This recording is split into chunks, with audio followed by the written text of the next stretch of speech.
Hello everyone, this is प्रीति। स्वागत है आपका आपके अपनी यूट्यूब चैनल लेट्स कम्पीट में। आज हम डिस्कस करने वाले हैं एक बहुत ही इंपॉर्टेंट टॉपिक। वो हमारा होगा टूल्स ऑफ इवैल्यूएशन। बहुत ही ज़्यादा इंपॉर्टेंट टॉपिक है सीटेट के पॉइंट ऑफ व्यू से या फिर जितने भी आपके टीचिंग एग्जाम्स हैं। तो आज मैं बहुत सिंपल तरीके से आपको बताऊंगी कि इवैल्यूएशंस के टूल्स क्या क्या होती है। इनफैक्ट मैं आपको दिखाने वाली हूँ कि पोर्टफोलियो कैसा दिखता है, एनेक्डोटल रिकॉर्ड कैसा दिखता है, रेटिंग स्केल कैसी होती है, चेकलिस्ट कैसी होती है, ताकि आपको कोई कन्फ्यूजन नहीं रहे रिगार्डिंग टूल्स ऑफ इवैल्यूएशन।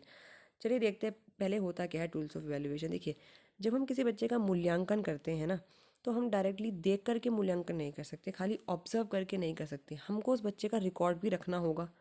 ठीक है, उस ये सब करते वक्त हमें जिन जिन चीज़ों की ज़रूरत पड़ेगी ना, उसी को हम टूल्स ऑफ इवैल्यूएशन करते हैं। ठीक है, अब एक डेफिनेशन आप देख लीजिए। टूल्स में be defined as an instrument to collect evidences of the students achievement. देखिए, बेसिकली हमें डेटा कलेक्ट करने में मदद करते हैं, इवेलुएट करने के। एक एग्जांपल से इसको आप समझो।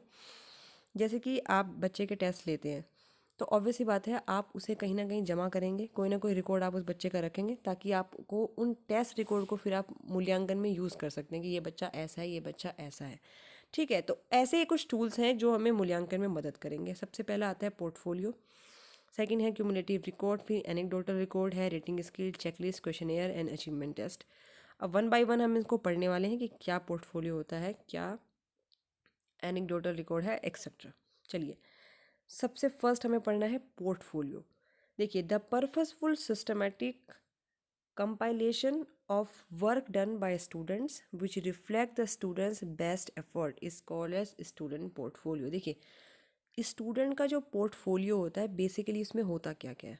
स्टूडेंट के पोर्टफोलियो में स्टूडेंट द्वारा किया गया सबसे बेहतरीन जो काम होता है उसका कलेक्शन होता है बेसिकली पोर्टफोलियो। जैसे कि पूरे एकेडमिक सेशन के दौरान आपसे कुछ चार्ट बनवाएगा टीचर, वो आपके पोर्टफोलियो में रखेंगे। मतलब टीचर उस डेटा को अपने पास रखेगा एक थैले में बंद रख के। एक एग्जांपल से इसको समझो।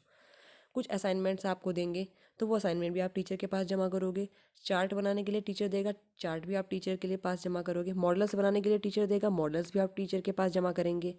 ठीक है, या फिर कुछ रिटन टेस्ट होंगे आपके, वो भी आप टीचर के पास जमा करेंगे।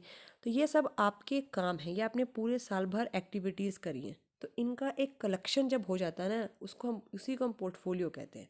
और वो ऑब्वियस ही बात है इवैल्यूएशन के तो काम आएगा। जिसका असाइनमेंट बेटर, जिसका मॉडल बेटर, जिसके चार्ट्स बेटर, जिसके आर्ट वर्क बेटर, वो सब टीचर के पास मौजूद है। सबका कलेक्शन टीचर के पास मौजूद है। तो टीचर इवेल्युएट कर सकता है, भाई एक्स वाई जेड अच्छा बच्चा है, बिकॉज उसने मॉडल भी अच्छा बनाया, इसने चार्ट भी अच्छा बनाया, इसने रिटन टेस्ट भी अच्छा बनाया, इसने प्रोजेक्ट भी अच्छे बनाए, इसने असाइनमेंट भी अच्छे बनाए। क्यों, कैसे इवेल्युएट करा? क्योंकि वो सारा का सारा डेटा टीचर के पास है। तो इसी को हम पोर्टफोलियो कहते हैं। ठीक है, इट इंक्लूड, देखिए पोर्टफोलियो में क्या क्या होते हैं। बेसिकली पिक्चर्स होती है, रख सकते हो आप। रिटन टेस्ट होते हैं जो बच्चे के, वो जो आर्ट वर्क आप बच्चों से करवाते हैं, वो मॉडल्स बच्चों द्वारा बनाए गए, असाइनमेंट बच्चों द्वारा किए गए, वो पोर्टफोलियो होते हैं। तो ये आपको ध्यान रखना है। पोर्टफोलियो ऐसा नहीं होता कि सिर्फ एक फोल्डर में टीचर रखेगा। अगर आप पेन ड्राइव में भी किसी बच्चे का डाटा रखते हैं ना, तो वो भी एक तरीके का पोर्टफोलियो में ही माना जाता है। एक और तरीके से इसको आप समझो, जैसे कि आप जो कुछ मॉडल्स हैं जो मुंबई जाते हैं, तो वो जब मॉडलिंग एजेंसीज में काम मांगने के लिए जाते हैं, तो वो अपना पोर्टफोलियो भेजते हैं। बेसिकली पोर्टफोलियो में क्या होता है, उनके फ़ोटोज़ होते हैं, उनके पिक्चर्स होते हैं।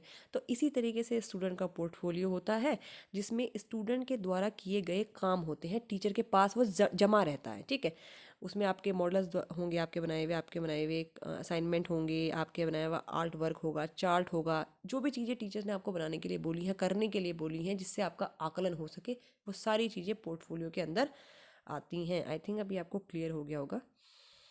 चलो जी, नेक्स्ट है क्यूमुलेटिव रिकॉर्ड। देखिए, क्यूमुलेटिव रिकॉर्ड क्या होता है। Cumulative record is defined as a permanent record. पहले तो ये ध्यान रखना है आपको कि ये परमानेंट रिकॉर्ड होता है, ये पूछ लेते हैं। Of student when which is kept up to date by school. It include, देखिए एक क्यूमुलेटिव रिकॉर्ड में स्टूडेंट का एक परमानेंट रिकॉर्ड होता है जो कि स्कूल के द्वारा अप टू डेट रखा जाता है। अब क्यूमुलेटिव रिकॉर्ड में हम रखते क्या क्या चीज़ें हैं। हेल्थ कंडीशन, बच्चे की हेल्थ कंडीशन कैसी है, शुरू से लेकर पूरी एकेडमिक सेशन के दौरान अगर बच्चे को कोई तकलीफ़ होती है, कुछ सीरियस डिजीज़ होती हैं या कुछ मेंटल प्रॉब्लम होती है, कुछ भी होती है, तो वो आप उस डेटा में मेंशन करते चले जाओगे। और ये अप टू डेट रखना है, मतलब समय समय पे चेंजेस होते रहेंगे। सेकंड टेस्ट स्कोर, बच्चा क्या क्या स्कोर कर रहा है वो भी आ जाएंगे आपके क्यूमुलेटिव रिकॉर्ड में। वो भी आपकी भाई इसने फर्स्ट सेमेस्टर में ऐसा स्कोर करा है, सेकंड सेमेस्टर में इतने मार्क्स स्कोर करें, थर्ड सेमेस्टर में इतने मार्क्स स्कोर करें, उसका डेटा आपके पास होगा।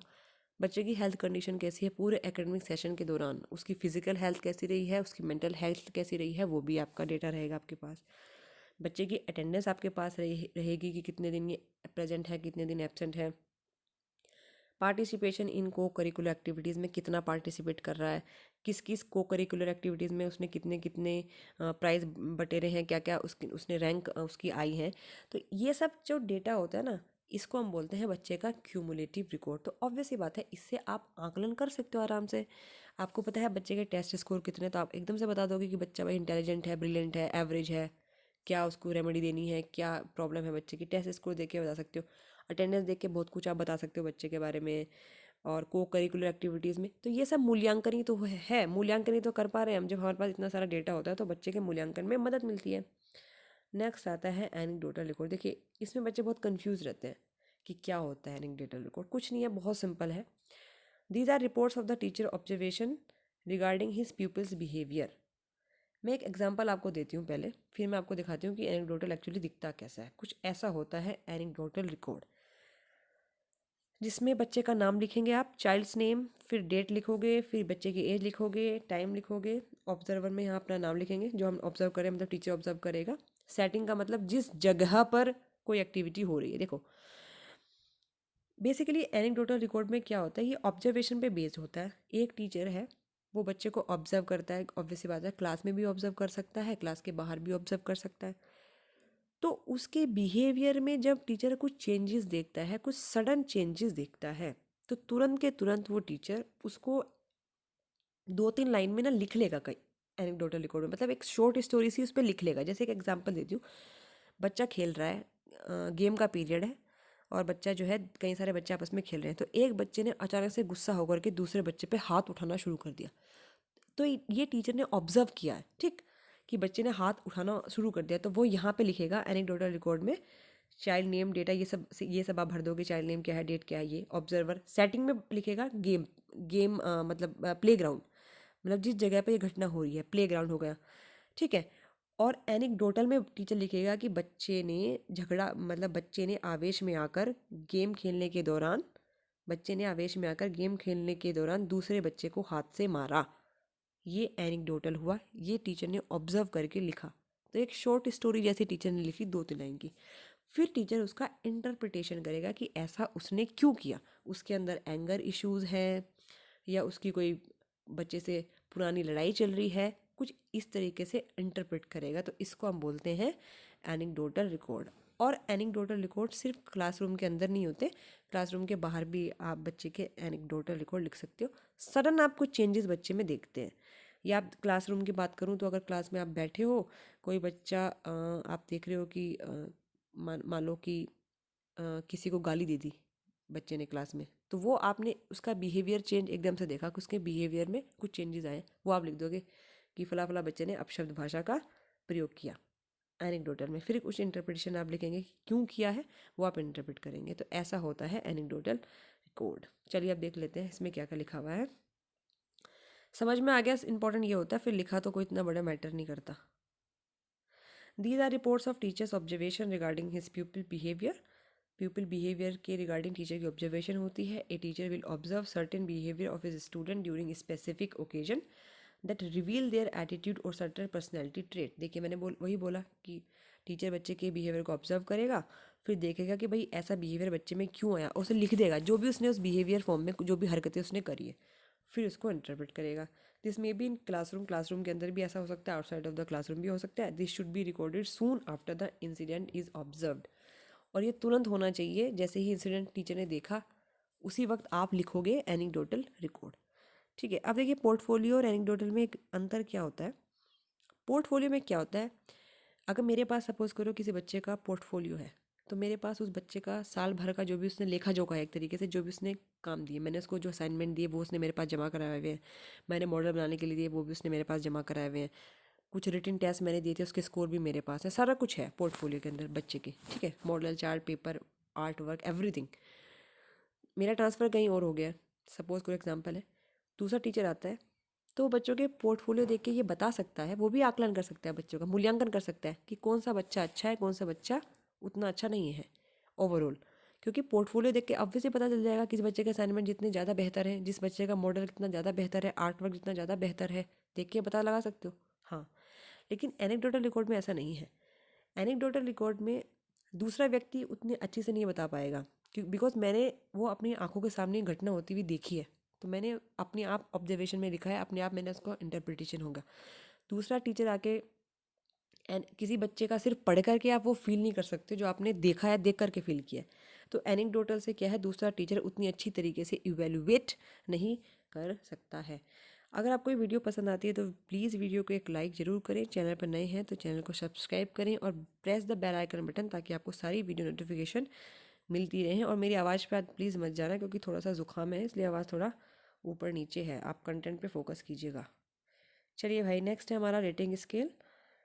देखते हैं रेटिंग स्केल होती क्या है। This tool is a checklist. ये भी चेकलिस्ट के जैसे होता है rating scale, but a more sophisticated modification. Checklist का ही मॉडिफिकेशन होता है rating scale. Rating scale allows teachers to indicate the degree or frequency of the behavior skills and strategies displayed by the learner। देखिए basically क्या है rating scale में, हमें बच्चों को इवेल्युएट करना है अल्टीमेटली। वो तरीके हैं इवेल्युएट करने के ना, मूल्यांकन करने के। सपोज़ करो एक जैसे आप स्केल लेते हो, सेम उसी तरीके से मैंने एक स्केल बना दी है जिसमें आपने 1 2 3 4 5 6 इस तरीके से अप टू 10 मैंने मार्क करा। तो अब जो बच्चा अच्छा है मैं उसको नंबर जो बच्चा अच्छा है उसको नंबर मैं 7 पे रख सकती हूँ, जो बच्चा एवरेज है उसको नंबर 4 पे रख सकती हूँ, जो बच्चा मेरे को लगता है कि थोड़ा पुअर परफॉर्म कर रहा है उसको मैं 2 पे रख सकती हूँ, ताकि मेरे को ईजी हो इवेलुएट करने में, बच्चों का मूल्यांकन करने में। ठीक है, तो इस तरह की कुछ रेटिंग स्केल होती है। बाकी सिर्फ रेटिंग स्केल ऐसा नहीं कि आप नंबर में ही रेटिंग करोगे, आप एवरेज, पुअर, गुड, एक्सीलेंट इस तरह के कॉलम भी बना सकती हो। देखिए एक रेटिंग स्केल तो आपकी ये रही, 1 2 3 4 5 ऐसे करके 10 की हमने रेटिंग स्केल बना दी। अब बच्चों के हिसाब से आप रेटिंग दे सकते हैं। जैसे कि आप भाई जब आप कहीं रेस्टोरेंट में जाते हैं तो वो भी तो देते हैं आपको कि भाई हमें हमारे रेस्टोरेंट को रेटिंग दो, 5 में से नंबर दो, 10 में से नंबर दो, तो सेम ही वही चीज़ है। हाँ, रेटिंग स्केल सिर्फ नंबर में नहीं होती, जैसे कि मैंने अभी बोला आपको पुअर, एवरेज, गुड, एक्सीलेंट ऐसे भी आप बच्चों को जज कर सकते हो, तो ये भी रेटिंग स्केल ही है। तो इसमें देखो इस कॉलम में हमने लिखा है एकेडमिक परफॉर्मेंसेस, 2 कॉलम हमने बनाए हैं। एकेडमिक परफॉर्मेंस कैसी है बच्चे की, तो आप देखोगे पुअर है, एवरेज है, गुड है, एक्सीलेंट है, जो भी आपको लगती है उस पर टिक मार दो। स्पोर्ट में परफॉर्मेंस कैसी है, पुअर, एवरेज, गुड, एक्सीलेंट, तो ये भी रेटिंग स्केल ही है, मतलब बच्चे को हम रेट कर रहे हैं। तो रेटिंग स्केल के भी बहुत सारे टाइप होते हैं, 2 मैंने आपको बताए हैं। तो फिलहाल आप के लिए इतना बहुत है, बाकी हम जब डिटेल में स्टडी करेंगे तब हम देखते हैं। देखो चेक लिस्ट है, सबसे ईजी वे है। चेक लिस्ट होती है बच्चों का मूल्यांकन करने के लिए। It is the simple list consisting of prepared items. इसमें कुछ प्रिपेयर्ड आइटम्स होते हैं। It is very easy to use and construct, बनाने के लिए बहुत इजी होती है और यूज़ करने के लिए बहुत ही ज़्यादा इजी होती है। The result can be recorded by putting just tick mark against the item. देखिए इसमें बस आपको क्या करना है, येस और नो में कॉलम दिए गए होंगे और आपको टिक मार्क लगाना है। कैसे होता है भाई, देखो सपोज़ करो कि भाई मैं क्या करती हूँ, एक बच्चे को पढ़ाती हूँ, क्लास में साइंस पढ़ा रही हूँ मैं, तो मेरे पास एक चेकलिस्ट है। तो उसमें मेरे पास प्रिपेयर्ड आइटम है। ये आइटम आपके पास ऑलरेडी होंगे चेकलिस्ट में भरे हुए, लिखे हुए। तो बस मुझे येस और नो के आगे टिक मारना है। Is student interested in study, मेरे को लगता है येस, तो मैं येस के आगे टिक मार दूंगी। Does the student maintain discipline well, क्या बच्चे मेंटेन करते हैं डिसिप्लिन, मेरे को लगता है नहीं करते, तो मैं नो पे मार दूंगी। तो इसे कहते हैं चेक लिस्ट। चेक का मतलब ये चेक करते रहो, ठीक है। तो येस और नो में होती है, इसमें आपको बस टिक मार्क प्लेस करना है येस और नो के आगे। तो ये भी इवैल्यूएशन में मदद करती है। आप समझ पा रहे होंगे कि इवैल्यूएशन में कैसे मदद करती है। इवैल्यूएशन सिर्फ नंबर तो होता नहीं, आप पढ़ चुके हो सीसीई में, मैं पढ़ा चुकी हूँ, से पहले वीडियो देख लेना। सिर्फ नंबर का तो हमें करना नहीं है, हमें बहुत कुछ और करना है। बच्चे का मेंटल डेवलपमेंट भी करना है, सोशल भी करना है, हर कुछ करना है ना, होलिस्टिक डेवलपमेंट है। तो इसलिए छोटे छोटे टूल्स की ज़रूरत पड़ती है। तो देखो इससे हमें पता चल जाएगा चेक लिस्ट से कि बच्चे में पढ़ाई में इंटरेस्टेड हैं, कैसा डिसिप्लिन मेंटेन कर रहे हैं, क्या कुछ कर रहे हैं। तो इससे बहुत कुछ हमें होलिस्टिक डेवलपमेंट के बारे में पता चलेगा। क्वेश्चन आया रहता है, क्वेश्चन एयर तो इजी है, सिर्फ इसमें बच्चों से क्या है, कुछ क्वेश्चंस पूछने हैं, छोटे छोटे बच्चे उसका आंसर करेंगे तो उससे हमें बच्चों के बारे में थोड़ी सी इन्फॉर्मेशन निकल जाएगी, पता चल जाएगी रिगार्डिंग कि बच्चा कैसा है, किस मेंटल सोच का बच्चा है और कैसा दिमाग इसका चलता है। तो क्वेश्चन एयर है, questionnaire is a specific set of written questions होते हैं which aims to extract specific information from the chosen respondent. और क्वेश्चन एयर का एम ये होता है कि हमें कुछ स्पेसिफिक इन्फॉर्मेशन मिल जाए बच्चे के बारे में। जब हम कुछ क्वेश्चंस पूछेंगे तो उसके जवाब बच्चे देंगे, कुछ क्वेश्चंस होते हैं मतलब क्वेश्चन में लिखे हुए, तो उसके जवाब बच्चे उसके सामने सामने लिख देंगे छोटे छोटे से, ठीक है।